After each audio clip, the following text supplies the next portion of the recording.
Hello viewers, welcome to my channel. আমার চ্যানেলে নতুন হলে অবশ্যই সাবস্ক্রাইব করো, লাইক শেয়ার দিয়ে পাশে থেকো।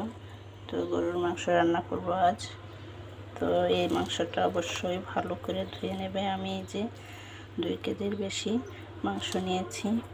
এটা সুন্দর করে ধুয়ে পানি ঝরিয়ে নিয়েছি। অবশ্যই পানি ঝরাবে কিন্তু। তারপর যে গোলমরিচ গুঁড়ো দিয়ে দিলাম, আদা গুঁড়া, এগুলো অবশ্য আমার ঘরেই থাকে, তোমরা চাইলে পেস্ট করে দিতে পারো। রসুন আর জিরা পেস্ট,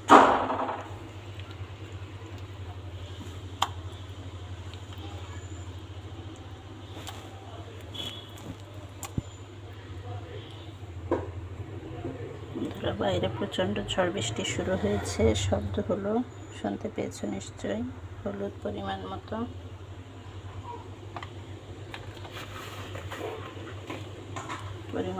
লবণ,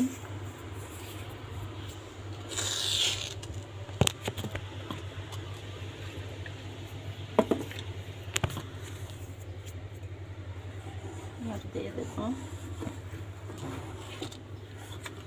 অল্প পরিমাণে সরিষার তেল।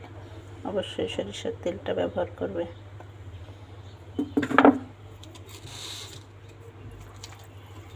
এবার সুন্দর করে ম্যারিনেট করে রেখে দেব কমপক্ষে আধা ঘন্টা, তারপর রান্না করব। তো পরবর্তী প্রসেস তোমাদের দেখাবো, ততক্ষণ তোমরা ভালো থেকো। অবশ্যই ভালো করে ম্যারিনেট করতে হবে, কারণ ম্যারিনেট করার ভালো না হলে মাংসের স্বাদ আসে না। তো আমি যেভাবে রান্না করি তোমাদের দেখালাম। ভালো লাগলে লাইক শেয়ার দিও, সাবস্ক্রাইব করো। তোমরা ভালো থেকো।